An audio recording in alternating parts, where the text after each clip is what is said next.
I had promised this brother that I was gonna drop a video regarding Panama this week. Um, Here we are, right? And I've said this before, and I'll say this again. I don't really want to make Panama hot, right? Like I don't want to, you know what I'm saying? I don't want to make Panama to a another Medellin, another patio, right? Because in those places, like once you get off the plane, you're gonna, matter of fact, when you're boarding the gate, right, at immigration, at the airport, at the hotel, in those places, you're gonna run into a gazillion amount of tourists, right? You're gonna be hearing people speak English everywhere, right? And I don't really like that feeling when I'm going to another country. Like, I don't want to be surrounded by Americans. I don't want that American feel, personally. But I did promise this gentleman that I was going to drop a video this week. I think this is going to drop maybe Monday or Tuesday, but I'll be a day or two late. So let's talk about Panama City, right? Personally, I love being surrounded by water. This isn't AI, right? This is my room. Right? I know it's huge. Listen, let me show you. Make sure this isn't AI. Watch this. It's not AI, right? But Panama is one of those places that I thoroughly enjoyed, right? Like I said, I love being surrounded by water because I feel like when there's water, there's activities, and there's also women, because a lot of women love being near the water, and I love that, right? If you ask a woman, I was talking to someone yesterday. She actually messaged me like 1 o'clock this morning, and she doesn't like Santiago. Like most women prefer being near the water, and not just in South America, Caribbean, Europe, wherever. Most women around the world prefer being near the water, or they're going to go to where the water's at. But she was saying she don't want to come to Santiago for various reasons, and I understand. I like Santo Domingo too. There's a lot going on in Santo Domingo, right? Kind of like both, but one just a little bit more than the other. But being near the water has advantages in Panama because near the water, you're going to find women. You're going to find women that you can approach and date and get to know, and do whatever your heart sees fit, right? So that's a plus, right? Listen, is the stuff that goes on in Medellin going on in Panama, right? Let's be honest. Is the stuff that's going on in Medellin going on in Panama, right? Yes, that's the answer to your question, right? Is it going on there? Yes, right. And like I said, and this is no disrespect, I'm not trying to blow up Panama, right? But yes, the I will say that the stuff that goes on in Medellin and what's that park around Gustos is known for goes on in Panama, right? Yes, right. I'm not promoting that. Is it there? Yes. But there are a lot of genuine good women in Panama, right? There's a lot of beautiful women in Panama. And you can say, "Oh, Chrissy Blonde." Da, da, da. Listen, I prefer a certain type of woman, right? Like I prefer voluptuous women. Like I prefer curvy women. But that doesn't mean I can't say a woman that's thin or skinny isn't attractive. I know that I would date and I would marry and I get into a relationship with a curvy, voluptuous woman. But that doesn't mean that I can't look at a woman who's from Panama and say, man, she's cute, she's attractive, she's my type if she was thicker. So there are a plethora of curvy and not so curvy women in Panama, but I would say there's more not so curvy than curvy in my own personal experience during my time there. Right, and as I've said, I've seen say you can go to Agora, you can go to Agora Mall, Blue Mall, you can go to any mall in Santo Domingo or Santiago, and you're going to see voluptuous women, right? That's not easily found from my time in Panama. That's not. You got to look far and wide. You know what I'm saying? You really got to look far and wide. And I'm not saying they're not there. I'm just saying that they're a lot easier to be found here in the Dominican Republic, which is why I love the DR.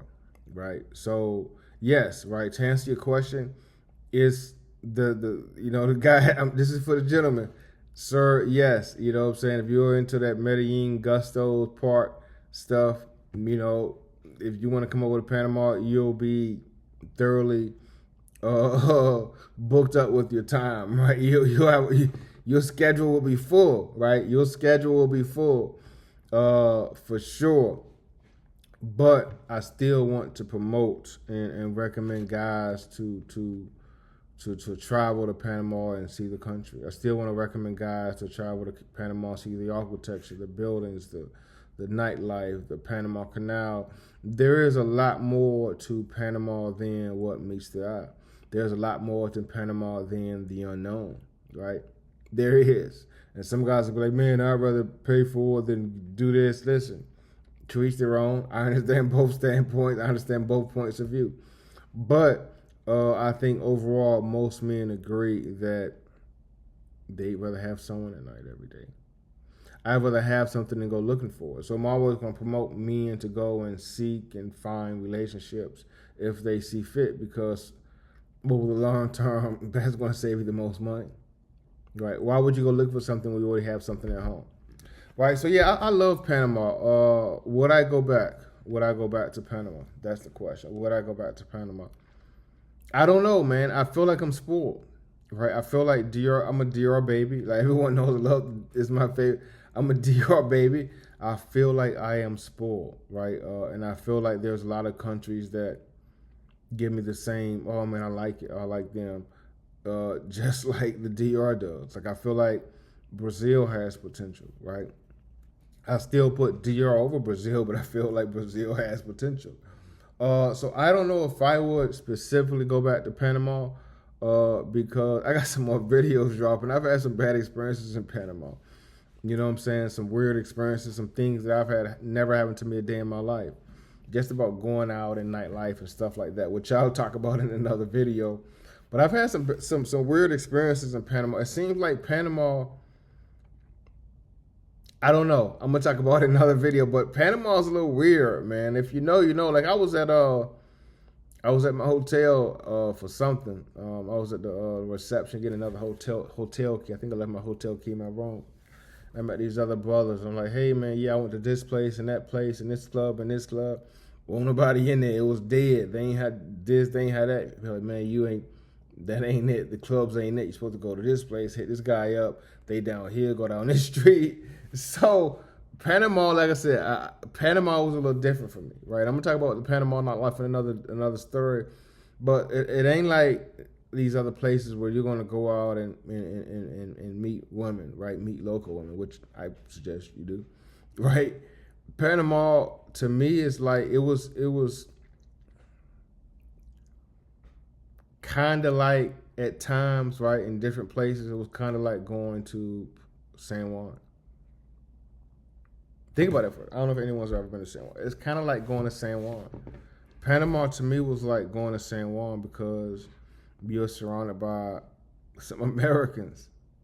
You're going to be surrounded by Americans.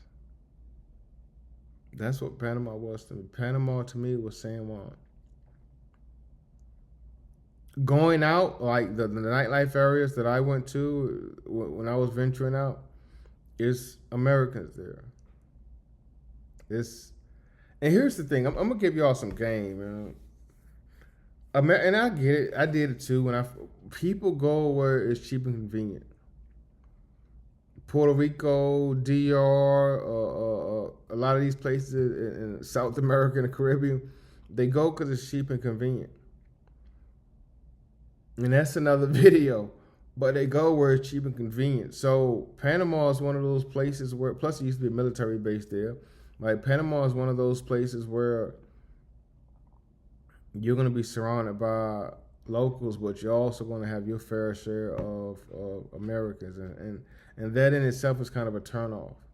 You know what I'm saying? Like that in itself is kind of a turnoff. If I'm always going, I understand the hotel, right? I understand the hotel, right? But if I'm always going out in restaurants and nightlife, and I'm always surrounded by Americans, I'm kind of turned off.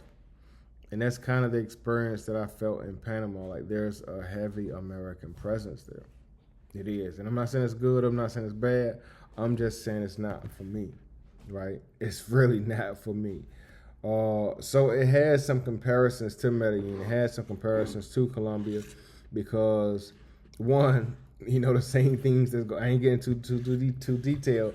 The same thing that's going on in Medellin is going on in Panama, right? And I'm not promoting that. But you're going to get that I'm surrounded by American feel. And I don't like that. And Medellin to me is trash. Like when I went to Medellin a couple months ago to when I went to Medellin 4 or 5 years ago, over the years, Medellin has not changed. If you look at my old Colombian videos and my last Colombia videos, they're the same, right? La Isla upgraded their place and makes it look better, and it's aesthetically pleasing, right? But that whole park area, like, it's still, nothing has changed. Medellin is one of those cities where they don't put the money that they're making from tourists back into the community, into the businesses. I don't know where it's going to. I can assume, but Medellin is one of those places where they are not putting money back into to bringing tourists back out. Medellin hasn't changed in 5, 6, 7 years. But when I go to Thailand, it's changed. I went to Thailand not long ago. I'm like, man, what are all these lights? And man, whoa, wow, this is like Vegas. Thailand is one. I'm salute to Thailand. Thailand is one of those places where you're gonna go to. I'm telling you, I've been going to Thailand for a while, and it's every time I go back, it's something different. Oh, where did this come from? Where did this come from? Oh, this little store. Look at this. They got light. Look at this billboard. What's this avatar? This is what Colombia needs to do, and they don't. I don't know where the money's going. Gusto's ain't changed a bit. They ain't changed the signs. The ain't changed a bit. That's why no one's there. That's why that thing's empty. Places that do not change and try to attract tourists aren't making any money, right? They aren't really making any money. But the difference between Colombia and Panama is Panama's like a big city. Panama's like NYC. Panama's like DC. Panama's going to give you that I'm at home feeling. Panama's going to give you that welcoming feeling. I wasn't going to walk around Panama with my phone and my video, but I do that everywhere. So that doesn't matter. But Panama didn't give me that, man, I got to watch my back or be on my P's and Q's and make sure this don't happen or this don't happen and no one snatched my phone. Panama made me feel safe, right? I feel safe everywhere I go, right? 'Cause I don't know what they're going to do, but I know what I'm going to do. But Panama is one of those places that really made me feel like I was at home. Right, and I don't really have that feeling in Colombia. Colombia makes me feel like I'm being used, I'm being taken advantage of. Nothing is genuine. Literally nothing that you experience in Bogota, Cartagena especially, Medellin especially, none of that is genuine. All of that is fake. Literally every woman you meet is manipulating you. Every woman you meet is lying to you. That's probably not her real name. But in Panama, I felt like there were some women that was like, man, like, you know, like this could be something. Like, man, we could have something, man. You have potential. Not saying she does. I'm not saying we want to get married, but there were actual genuine women there that are interested in getting to know you, right? And there aren't any genuine women in Colombia that's interested in getting to know you. I'm sorry, I don't want to be the big bad wolf. I've been going to Colombia for a long time. There ain't no genuine women in Colombia. If you want a genuine woman in Colombia, you got to put your Tinder or your Bumble or whatever app you use like 100 miles out. Like nowhere near. If you want a genuine woman in Colombia, you got to put your Tinder, your Bumble, whatever app you use like 100 miles out, 50 miles out. There aren't any. Nothing's genuine in Colombia, right? So does Colombia and Panama have some similarities? Yeah. But I would most definitely put Panama over Colombia, all things considered. All things considered. Going to Medellin is like going to the States. It's like getting off the plane in Houston. New Orleans. Like you know the plane gonna be full of Americans, man. Every time you know the plane gonna be full of Americans, man. It's not full of Colombians, it's full of Americans, man. It fell off. Listen, I'm not telling y'all where to go, you know what I'm saying? Because traveling depends a lot about your time, how much time you got. If you're only going for a weekend, you can't fly to Asia for a weekend. You probably shouldn't fly to Europe for a weekend. So traveling and where you should go depends on a few things. One of them is how much time you have, money, right? And what you're looking for, right? And when you put all those three things together, and I might do a formula for that another day. When you put all those three things together, that's going to give you your options. It's going to give you your blueprint. It's going to give you the possibilities and the not so possibilities of where you should go to spend your time and your effort and your money. Because whatever you're looking for, it's going to be money. Whether it's a date, no matter what you're doing or what you're getting yourself into, it's going to involve money. So, take those three things into consideration. So Panama for sure over Colombia, 7 days a week, 24 hours a day. It's not even up for discussion.